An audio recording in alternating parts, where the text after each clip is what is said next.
Boa tarde, meus queridos irmãos. Quero saudá-los a todos com a graça, com a paz do Senhor Jesus. Amém. E, de modo muito especial, agradecer também ao meu irmão mais velho, viu? Meu irmão mais velho, assim, né? Só para deixar claro. André Peixoto, eu me sinto em casa, fico à vontade, é um privilégio para mim estar aqui. E eu agradeço a Deus o privilégio de poder assumir aqui esse púlpito no nome do Senhor Jesus. No nome do Senhor Jesus. A vida é imprevisível, né, gente? Dizem que fortes emoções você sente numa montanha russa.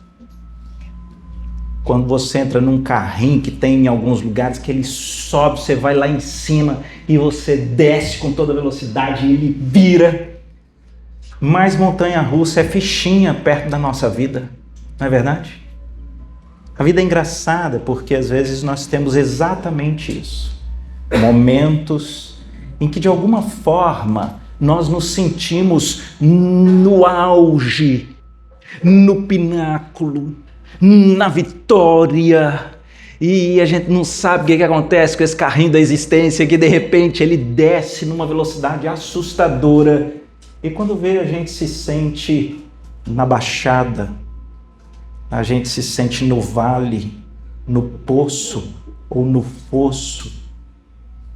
Eu estou dizendo isso porque eu quero conversar com os irmãos hoje sobre uma história de um irmão nosso das Escrituras, um homem de Deus.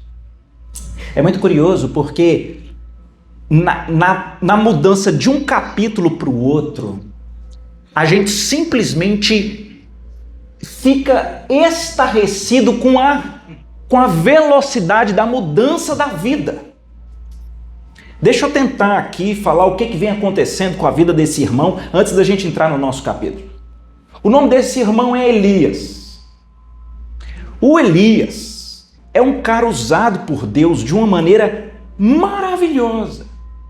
Só para vocês sentirem, ele é profeta no meio de uma nação muito mal assombrada. Um povo do reino do norte de Israel resolveu viver igual o resto do povo vivia, adorando o que o povo vivia. Deus levanta ele e ele fala para um rei também muito mal assombrado chamado Acabe. Ele diz assim: vocês estão fazendo o que não presta, vocês estão seguindo o que não presta. Mas o povo não emendava. Deus usa Elias para predizer uma seca de anos. E a seca vem. E nessa seca, Deus usa Elias para visitar uma viúva, e lá ele faz um milagre da multiplicação da viúva de Sarepta, um negócio maravilhoso. Mas não é só isso, preste atenção para vocês saberem o carrinho aqui, ó, só subindo. O filho dessa mulher morre. Elias sobe com o corpo desse menino para um quartinho de cima. Ele intercede a Deus e clama, e o menino volta à vida. Louvado seja Deus. E Elias está só no exponente. Quando chega no capítulo 18, ele está numa coragem tão grande, porque o Acabe, que é aquele rei muito do mal assombrado, ele está querendo matar Elias por causa da seca. Ele sabe que Elias é que pediu, que falou com Deus, e o Acabe está bravo. Pois o Elias é tomado de uma coragem. Ele diz: não tenho medo do rei, vou falar com o rei. Os outros falavam: você está maluco, vai. Não. Elias vai numa coragem e ele desafia. Ele diz: olha, vocês têm servido deuses estranhos, vocês transformaram como Deus oficial dessa nação Baal, vocês têm os postes ídolos, pois eu faço um desafio. Manda juntar os 450 profetas desse Deus Baal lá no Monte Carmelo, os 400 desses postes ídolos lá no Carmelo, eu vou só em nome de Deus. Pensa num homem corajoso, pois ele está aqui, ó, só na reta ascendente, um negócio maravilhoso, vida com Deus. Esse capítulo anterior do que o que nós vamos ler, ele fala que no Monte Carmelo, ele desafia aqueles homens lá, daqueles deuses estranhos, dizendo: pode clamar esse Deus estranho aí nesse holocausto que eles deixaram lá para descer fogo e consumir. Pode fazer. E aqueles homens, pronto, uma zoeira, mexe, faz, acontece e nada. Pois Elias aqui, ó, na coragem, na firmeza do Senhor, ele diz: derrama água no holocausto, derrama água nas pedras, derrama água na lenha, faz um rego de água aqui e põe mais água. Pois ele clama a Deus, ele fala: Senhor, é pelo teu nome. Ô gente, é bonito de ler. A Bíblia diz que Deus rasga os céus e desce com fogo, que ele queima tudo. É pedra, é lenha, é holocausto, é água daquele córregozinho, queima tudo. E Elias saiu grande vencedor daquele desafio, e o capítulo 18 termina. Eu vou ler agora, 1 Reis 18, o versículo 46, porque o nosso texto é o capítulo 19. Termina desse jeito. Maravilhoso, parece que ele está no carrinho da montanha russa, assim, ó, só vem subindo, um negócio maravilhoso. Termina dizendo: a mão do Senhor veio sobre Elias, ele cingiu os lombos, ele correu na frente de Acabe até a entrada de Jezreel. Jezreel é como se fosse ali uma cidade do poder político para onde Acabe iria. Elias acabou de ganhar, ele está cheio de expectativa, a mão de Deus está com ele, um negócio maravilhoso. Pois agora eu vou ler o capítulo 19, eu queria que você acompanhasse a palavra de Deus.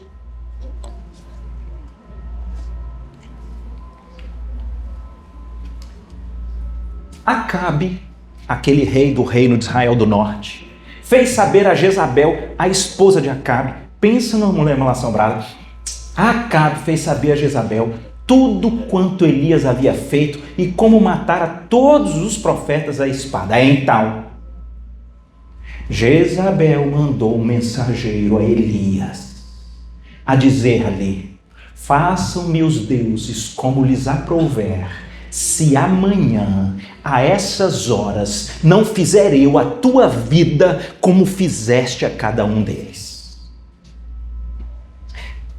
Temendo, pois, Elias, levantou-se e, para salvar a sua vida, ele se foi e chegou a Berseba, que pertence a Judá, e ali deixou o seu servo, o seu moço, ele mesmo. Versículo 4. O Elias, porém, se foi ao deserto, caminho de um dia. Ele veio, se assentou debaixo de um zimbro, que é uma árvore, e ele pediu para si a morte. E ele disse: basta. Toma agora, ó Senhor, a minha alma, porque eu não sou melhor do que meus pais. Deitou-se, dormiu debaixo do zimbro. Eis que um anjo o tocou e lhe disse: levanta-te, come. Olhou ele, o Elias, e viu junto à cabeceira um pão cozido sobre as pedras em brasa e uma botija de água. Ele comeu, ele bebeu e voltou a dormir. Voltou segunda vez o anjo do Senhor, tocou-lhe e lhe disse: levanta-te, come, porque o caminho te será sobre modo longo. Levantou-se, pois, comeu, bebeu, com a força daquela comida. Ele caminhou 40 dias, 40 noites, até Horebe, o monte de Deus. Ali, ele entrou numa caverna, onde ele passou a noite. Eis que lhe veio a palavra do Senhor, ele disse: que fazes aqui, Elias? Ele respondeu: eu tenho sido zeloso pelo Senhor, o Deus dos exércitos, porque os filhos de Israel deixaram a tua aliança, derrubaram os teus altares, mataram os teus profetas à espada. Eu fiquei só e procuram tirar minha vida. Disse-lhe Deus: sai, põe-te neste monte perante o Senhor. eis que passava o Senhor, e um grande e forte vento fendia os montes e despedaçava as penhas diante do Senhor. Porém o Senhor não estava no vento. Depois do vento, um terremoto. Mas o Senhor não estava no terremoto. Depois do terremoto, um fogo. Mas o Senhor não estava no fogo. Depois do fogo, um cicio tranquilo e suave. Ouvindo-o, Elias envolveu o rosto no seu manto e, saindo, pôs-se à entrada da caverna. Eis que lhe veio uma voz e lhe disse: que fazes aqui, Elias? Ele respondeu: eu tenho sido em extremo zeloso pelo Senhor, Deus dos exércitos, porque os filhos de Israel deixaram a tua aliança, derrubaram os teus altares, mataram os teus profetas à espada. Eu fiquei só e procuro tirar minha vida. Disse-lhe o Senhor: vai, Elias, volta ao teu caminho para o deserto de Damasco. Em chegando lá, unge a Azael, rei sobre a Síria, a Jeú, filho de Nício, ungirás rei sobre Israel, e também Eliseu, filho de Safate, de Abel-Meolá, ungirás profeta em teu lugar. Quem escapar à espada de Azael, Jeú o matará. Quem escapar à espada de Jeú, Eliseu o matará. Também eu conservei em Israel 7.000, todos os joelhos que não se dobraram a Baal, e toda boca que não o beijou. Até aqui a palavra do Senhor. Queridos, fazendo uma ponte com a introdução que eu falei para você, não é estranho, não é até esquisito imaginar que em um capítulo da história, Elias, ele é um homem de Deus.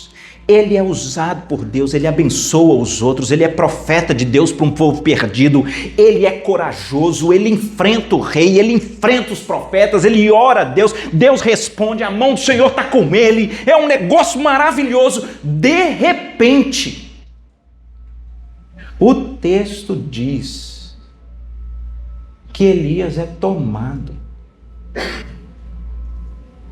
de uma coisa tão pesada, tão ruim, uma angústia tão complexa, que ele começa a fugir. Depois ele deixa o amigo, o servo dele. Depois ele entra pelo deserto afora. Depois ele para debaixo de uma árvore. E ele diz essa expressão como quem não aguenta mais. Ele diz: basta! Toma agora a minha alma! Eu não sou melhor do que ninguém.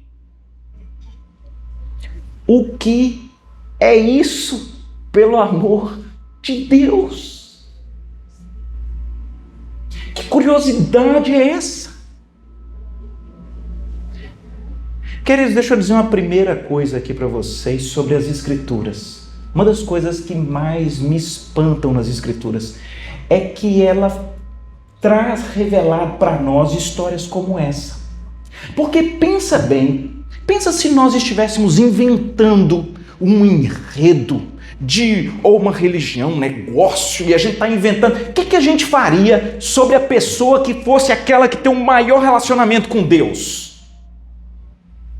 A gente não ia escrever um negócio aqui sobre essa pessoa de jeito nenhum, porque é feio. Não parece estranho? Como é que uma pessoa entra numa espiral de angústia tal que ela pede para morrer? Que angústia é essa? Que dia mau é esse? Que coisa estranha é essa? Que toma de assalto um homem que a Bíblia está dizendo, ele é um homem de Deus. Não obstante, bateu na porta da casa dele um dia mau. Ele parece não ver esperança ou significado em continuar vivo. O que é isso, gente? Eu só tenho uma resposta do porquê que histórias como essa estão reveladas na Bíblia. Só pode ter uma razão, e a razão é simples. É porque é a verdade. É o que aconteceu. E a Bíblia revela para nós a verdade. E talvez ela conte histórias como essa de Elias para você, que está aqui nessa noite E aí, em silêncio, no seu lugar, você talvez esteja dizendo: Roberto, eu sei o que é isso. Eu sei o que é, em determinado momento, você ser tomado por uma angústia, uma desesperança, um negócio complexo, difícil, esquisito, onde você começa a pensar que não vale nem a pena mais viver. Talvez tenha alguém aqui. A vida é imprevisível, gente. Às vezes somos levados a capítulos de profundas vitórias. Às vezes somos levados a capítulos de profunda dor, angústia, desesperança.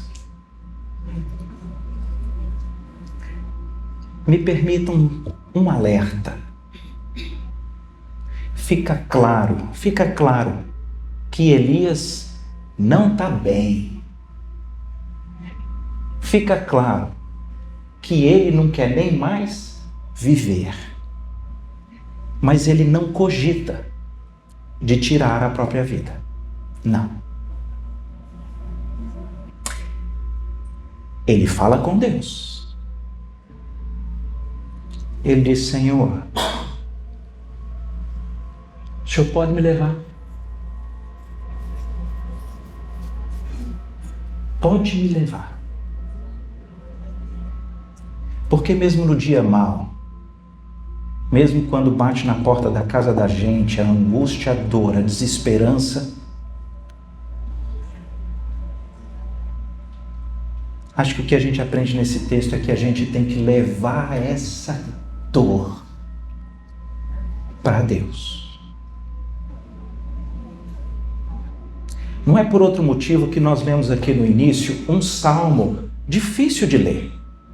Porque o salmo começa como alguém que não entende Deus. Até quando, Senhor? Esquecer-te-ás de mim para sempre? Até quando, Senhor, ocultarás de mim o teu rosto? Até quando, Senhor, estarei eu relutando dia após dia dentro de mim com angústias todo dia? O salmista está angustiado e a sensação dele é de que Deus ou está dormindo no ponto ou ele não tem poder. Fato é que ele não intervém, não age como o salmista quer, e o salmista não dá nada bem. Mas o salmista, como Elias, eles fazem o que no dia mau? Eles abrem o seu coração para Deus. Senhor, eu estou aqui. Eu sinceramente não estou entendendo esse capítulo. Eu sinceramente estou achando que o Senhor errou a história. Eu sinceramente estou achando que o Senhor ou está muito ocupado ou perdeu o poder. Mas eu não estou vendo mais significado. O salmista chega a dizer: os meus inimigos estão zombando de mim, semelhante a Elias. Que os inimigos aqui é que estão por cima e que estão prometendo assassinar. Eu não sei. Mas assim como o salmista e aqui, essa é uma coisa que me chama a atenção. Esses irmãos nossos, a montanha-russa da vida, eles enfrentaram o dia mau e eles não tiveram dificuldade de rasgar o seu coração na presença de Deus. Mas é Deus. Se é para levar, me leva a Deus.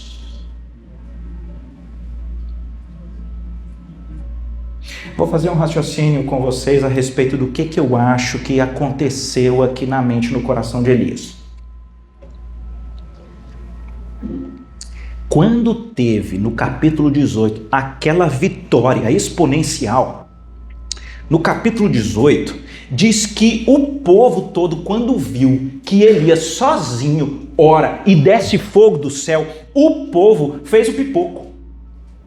O povo disse: no versículo 39, do capítulo 18, diz: e vendo todo o povo, caiu com o rosto em terra e disse: o Senhor é Deus, o Senhor é Deus. Então, Elias está assim, maravilhado, porque o povo tinha se perdido, o Deus oficial daquela nação era Baal, eles se envolveram com todo tipo de prostituição, de idolatria possível, mas agora, com essa intervenção de Deus, o povo está dizendo: o Senhor é Deus, o Senhor é Deus. O que ele faz? Que foi o último versículo que nós lemos, o versículo 46. A mão do Senhor estava com Elias, ele então cinge os lombos, ele corre antes de Acabe e vai para a entrada de Jezreel, que é onde Acabe ia chegar. Agora é a minha extrapolação, tá? É o meu pensamento. Eu penso que Elias estava maravilhado com o poder de Deus. E ele sabia o que ia acontecer. Ele diz: agora o Acabe com a Jezabel, o casal mal assombrado que serve Baal, eles vão se converter. O rei, o poder constituído, eles vão se converter porque eles viram o poder de Deus. E tem mais, se eles não se converterem, o povo já disse que o Senhor é Deus, o povo vai destituir, Deus vai tomar conta disso aqui, um negócio maravilhoso, exponencial, ele corre, está na entrada da cidade, é a cidade administrativa, e o que acontece? Não acontece nada disso que Elias esperava. O Acabe mais a Jezabel, gente ruim, eles pioram. O povo continua seguindo gente ruim. O pensamento que eu estou compartilhando com vocês é um pensamento que ele nos toma de assalto, e ele, ao longo da história, me parece que é um pensamento que tem esse potencial de roubar a nossa esperança. Sabe qual é o pensamento? Eu tenho feito tudo certo. Eu tenho me entregue, caminhado para Deus com toda a minha intenção. E a melhor coisa que poderia acontecer era Deus resolver esse problemão. E de repente, no auge dos seus esforços, na sua expectativa, vai dar certo, o problema não só não resolve, como ele piora. E aí você não entende. Porque para você é incoerente. Como é que eu tenho sido tão fiel a Deus? Como é que eu tenho me dedicado tanto, eu tenho buscado tanto, e ao invés de Deus resgatar aquele negócio na nossa família, só fez piorar? Eu tenho clamado, tenho buscado, tenho servido, e aquela complicação financeira que era para Deus resolver, só fez piorar. E a nossa nação, eu tenho clamado, tenho pedido na expectativa, e eu achava que Deus ia intervir, o negócio só complicou. E porque você é frustrado na expectativa que você tinha daquilo que Deus tinha que fazer.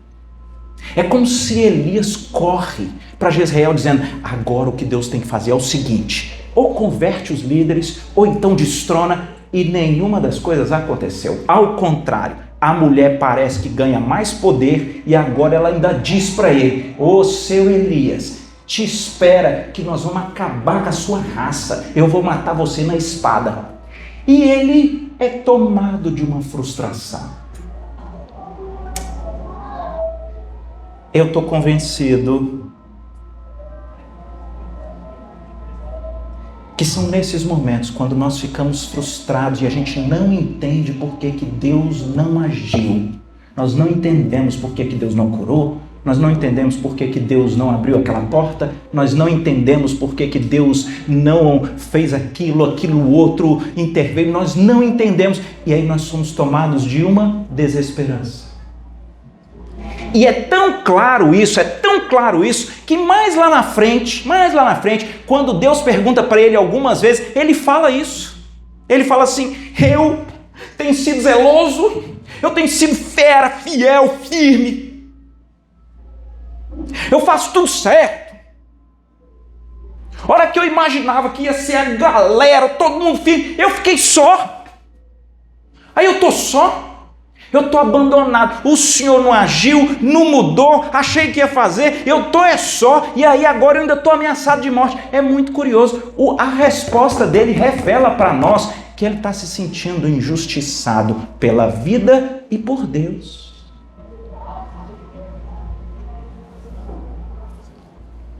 A minha pergunta para o texto é: e nessas horas que o dia mau chega na sua casa, na sua vida, o que a gente faz? O que a gente faz? E eu queria, olhando para o texto, tentar responder essa pergunta. A primeira coisa que acontece, ela é muito curiosa. Deus tem um processo aqui com Elias, e eu acho que ele tem conosco, mas me chama muita atenção, porque quando ele está ali naquele auge do caos, Deus manda um anjo para cuidar de umas áreas curiosas da vida. A primeira intervenção de Deus é para cuidar da comida dele, do sono dele e do exercício. Agora vê que curiosidade. Quando Deus encontra Elias nessa coisa ruim, de que eu estou desanimado, eu estou só, eu não aguento mais, leva a minha vida. Deus chega, é muito curioso que o anjo, quando encontra com Elias, não dá uma palavra. Se fosse eu ia fazer logo uma pregação de 1 hora. O que é isso? Tanto que eu gosto de conversar. O anjo não. O anjo fala: ei, tem que comer. Tem que tomar água. Tem que dormir. Tem que comer. Tem que tomar água. Tem que dormir. E agora bora, tem que andar. Que coisa engraçada. Não é engraçado? Parece quase um desses médicos que a gente vai ultimamente. Não é assim? Eu tô com as experiências aí com médico que me fazem dizer: eu odeio médico, eu não sei para que a gente vai em médico. Médico é muito chato. 2 anos atrás, vou no médico porque eu comecei a sentir. Eu sentia o meu pulso, minha palpitação. Eu deitava para dormir e ficava me sentindo. Tum, tum, tum, tum, falava eu, hein? Dificuldade para dormir, comecei a perder peso, negócio esquisito. Fui na médica, ela mandou fazer uns exames, eu volto. Ela olhou lá e falou: então você está sentindo, né, a sua taquicardia aí? Estou sentindo. Com muita dificuldade para dormir? Perdendo peso de um jeito diferente? Ela falou assim: é o que está aqui no exame. Chama-se hipertiroidismo. Ela falou assim: só tem uma coisa que você não falou, que é clássico. A pessoa com hipertiroidismo, ela fica irritadiça. Você não anda irritado? Eu falei assim: eu não. Eu só estou achando todo mundo chato. Povo chato. Todo mundo vai falar: é a mesma coisa. Curioso, gente. Curioso, porque às vezes... Eu ouvi isso quando fui num congresso da Editora Fiel. Lá tinha um pastor desses de renome. O nome dele era D.A. Carson. O nome dele é inglês, grande, caprichado. Aí depois, lá da palestra, eles fazem uma mesa redonda com perguntas e respostas. E aí teve uma coisa curiosa, eu achei muito curioso. Ela é muito voltada para pastores e líderes, né? A primeira pergunta para o Carson foi assim: Pastor Carson, quando um pastor te procura porque ele está desanimado com a igreja, ele anda dando choque dentro de casa, está desanimado, desesperançoso, como é que você começa a sua abordagem com esse pastor? Eu achei muito interessante, porque o pastor Carson falou assim: a primeira coisa que eu pergunto é: como é que estão suas noites de sono? Ficou curioso. E ele disse: é muito engraçado. Pessoas entram com elementos, quer seja de preocupação, de tristeza ou algum tipo de frustração, e elas começam a dormir mal, elas começam a ficar irritadiças, elas começam a brigar, elas começam a perder energia, elas começam a ter problema, ela não está dormindo bem. Aí você vai conversar: e a comida? Não está comendo bem. E o exercício? Não faz nenhum exercício. Muito curioso o Carson falando, e o anjo aqui fazendo com Elias. E essa é uma parte que a gente não pode desprezar. Às vezes é exatamente isso que acontece. Nós, por tristeza, por não compreendermos aspectos, por enfrentarmos problemas, nós começamos a dormir mal, a gente não come bem, a gente não faz exercício. Daqui a pouco a gente começa a responder com essas coisas que complicam a gente e a gente fica todo esquisito e tudo mais. E a gente precisa emendar, precisa entrar naquela rota de adequação. Eu compartilhei, agora já tem pouco tempo, com meu amigo André, que a última vez que eu fui na mesma médica, ela falou assim, o seu colesterol está alto.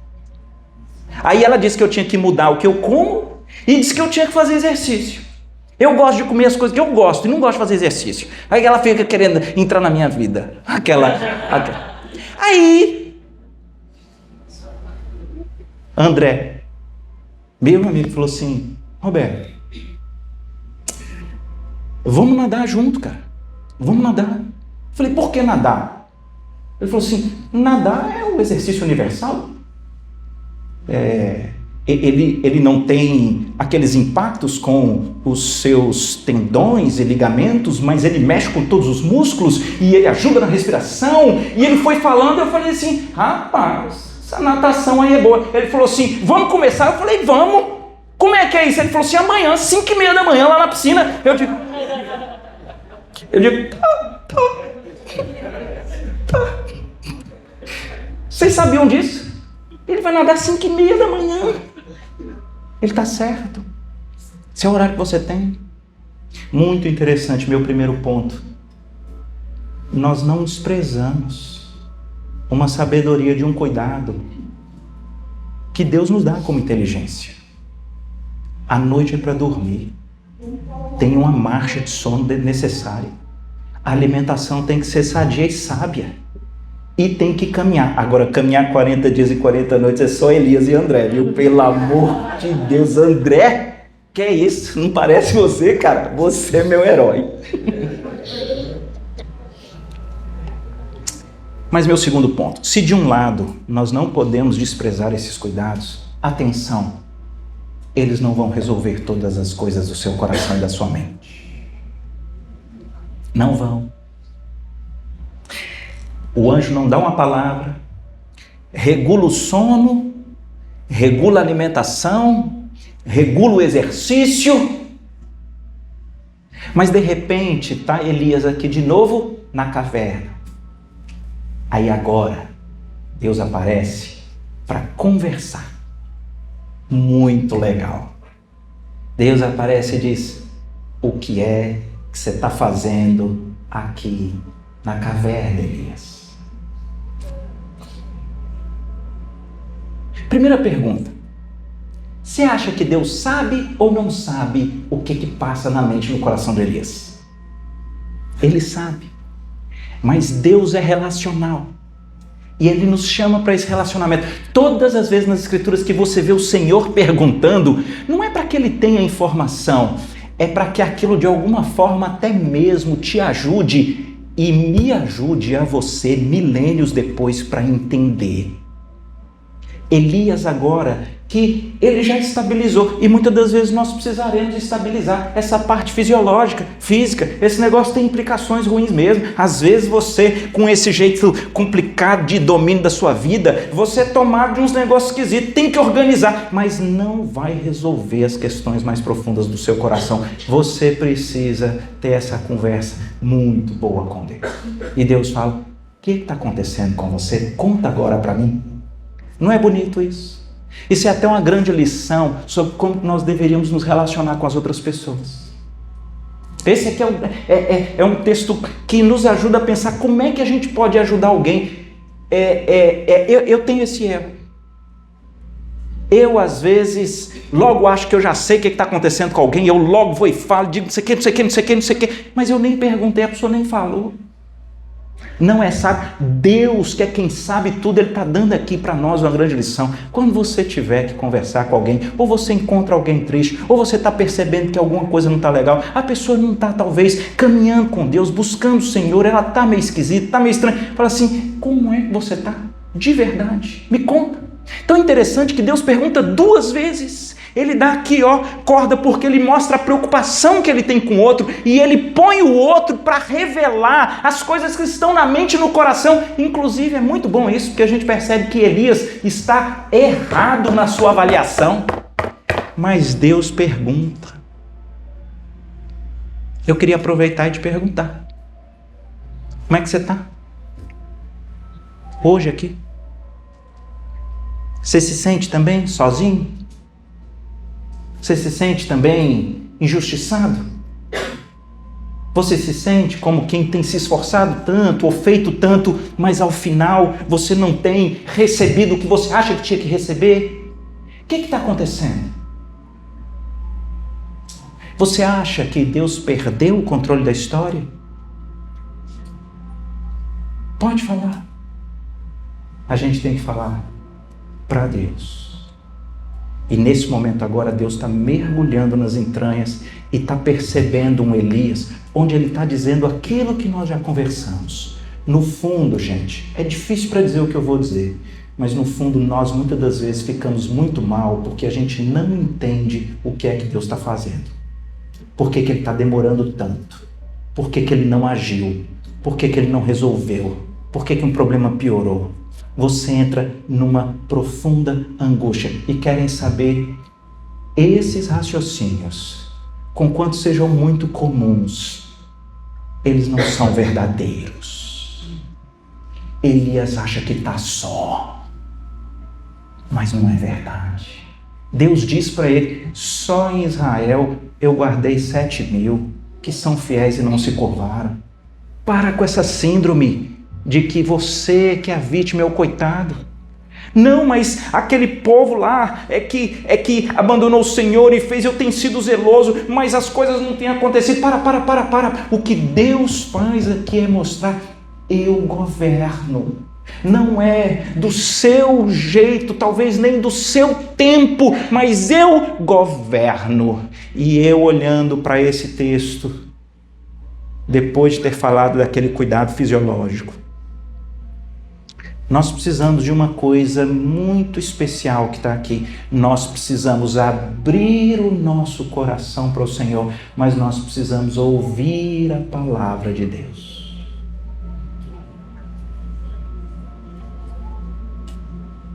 Nesses momentos que nós não entendemos o porquê de algo, porquê que algo que nós queríamos tanto não ocorreu, ou algo que nós temíamos tanto ocorreu, nessas horas o que resgata a nossa mente, o nosso coração, é nós ouvirmos a palavra de Deus. Deus marca o encontro com ele num lugar curioso, porque Deus diz: está na hora de comer, de dormir, fazer uma caminhada boa, eu vou te levar até Horebe. Vocês sabem o que é Horebe? Horebe é uma cordilheirazinha, que é um lugar que parece que é onde Deus gosta de falar com os servos dele. Porque é ali em Horebe que Deus falou com Moisés na sarça ardente que não consumia. Horebe é onde tem um monte que nós conhecemos muito, que é o monte onde Deus conversou com o povo ali com Moisés depois que eles saíram do Egito, que é o monte Sinai. É esse mesmo lugar. Esse mesmo lugar. O que Deus está dizendo é: vem para esse lugar. Vem para esse lugar onde eu converso com você. Vem para esse lugar. E ali é muito interessante, porque lembra muito a história de Moisés, não é? Moisés queria ver a glória de Deus lá no Sinai e Deus prende ele num buraco, que é ali uma fenda de uma rocha. Essa expressão caverna também pode ser traduzida por buraco. E é muito curioso porque que algo muito semelhante acontece, porque diz que o Senhor está no monte, aí vem um vento, depois vem um terremoto, depois vem fogo. Aí ele disse que o Senhor não estava no vento, não estava no terremoto, não estava no fogo. Depois vem uma brisa tranquila e suave. E Deus fala com Elias. Aqui, eu queria tentar extrair uma lição disso daqui. Eu já ouvi várias aplicações sobre esse vento, terremoto, fogo. De modo que, bem resumido, nas Escrituras Deus se manifesta e fala ao povo no vento, no terremoto, no fogo. Você tem, inclusive no Sinai, se você ler lá com Moisés, tem hora que é com fogo, acontece um monte de coisa. Mas me parece que Deus está ensinando uma coisa aqui para Elias.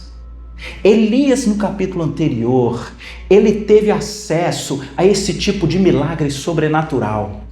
E é como se eu, aqui imaginando com vocês, é como se Elias ficasse frustrado porque ele queria que lá em Jezreel, que tivesse acontecido um outro negócio sobrenatural, um negócio exponencial, um milagre que pudesse resolver tudo, como às vezes é o que eu e você queremos.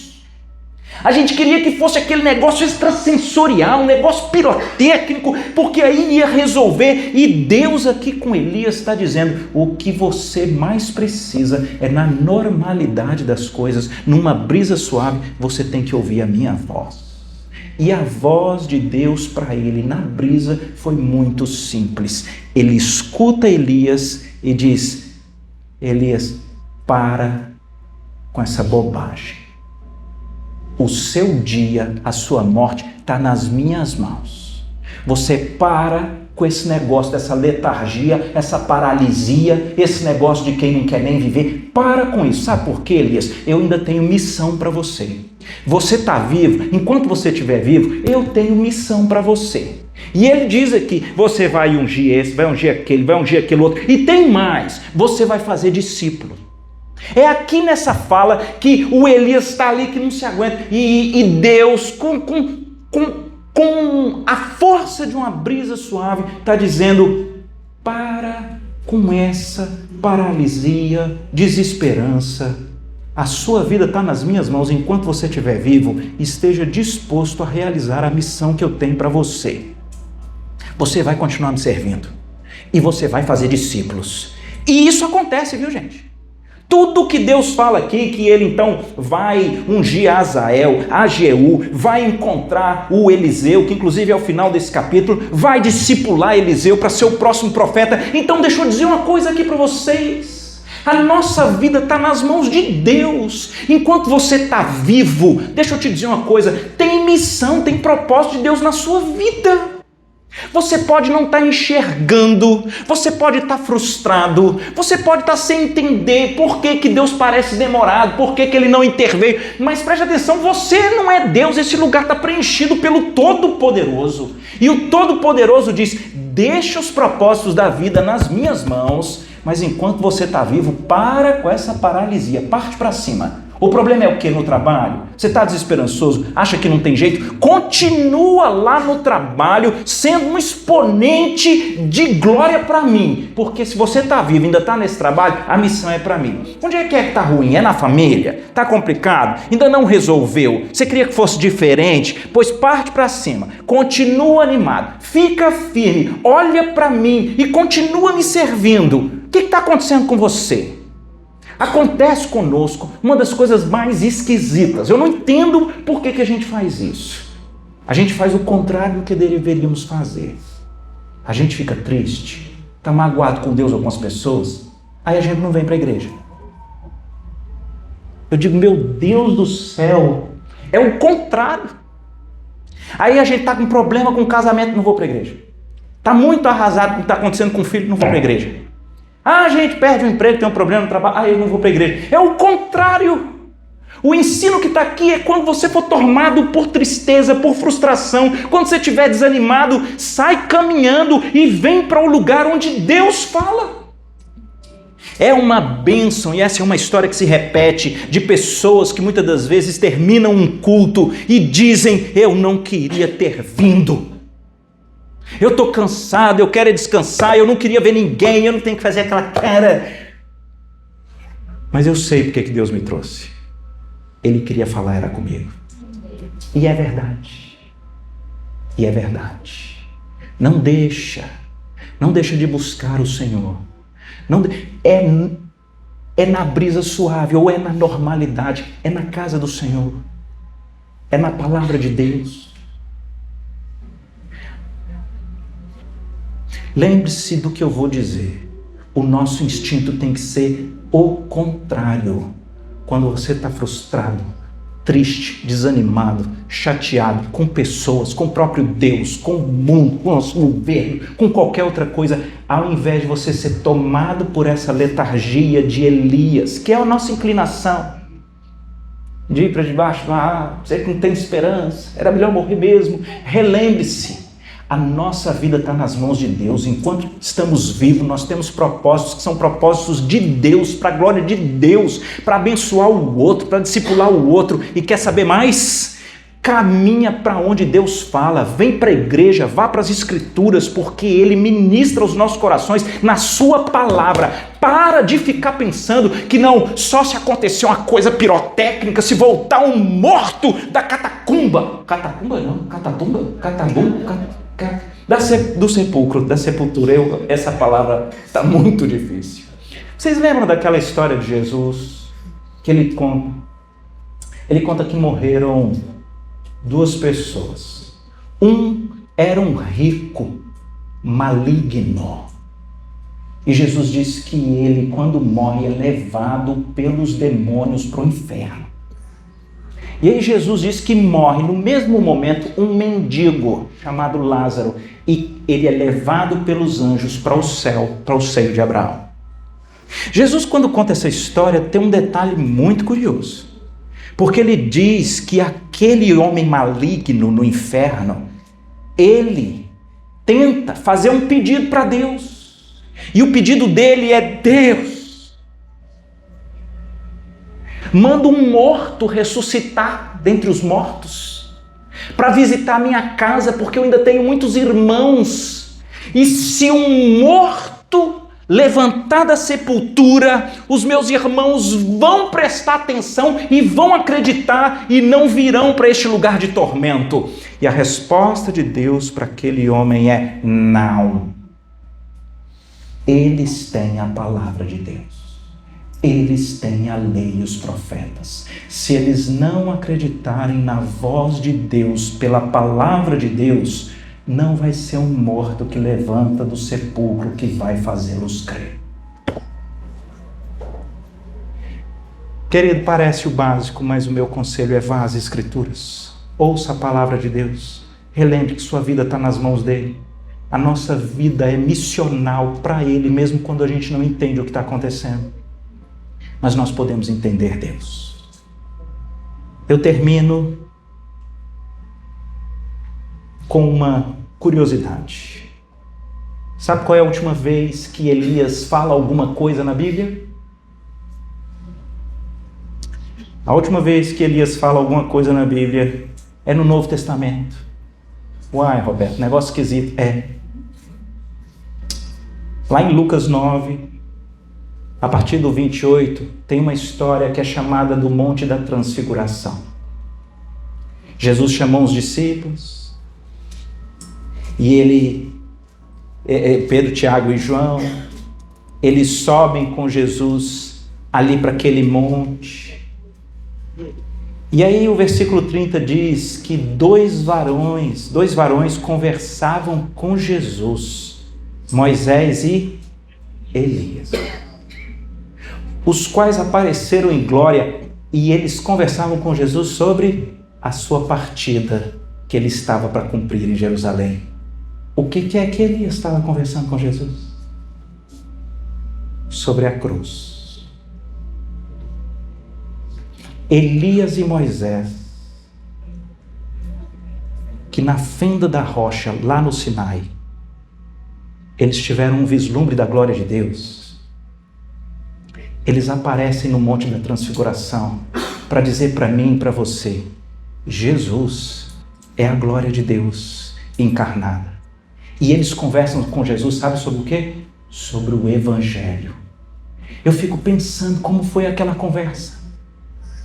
E talvez Elias dizendo: eu quase sucumbi, eu quase não aguentei, mas me foi revelado, Senhor, que o Senhor daria a vida por mim. Vai ser daqui a pouco em Jerusalém. E foi crendo nessa promessa que os meus pés não resvalaram.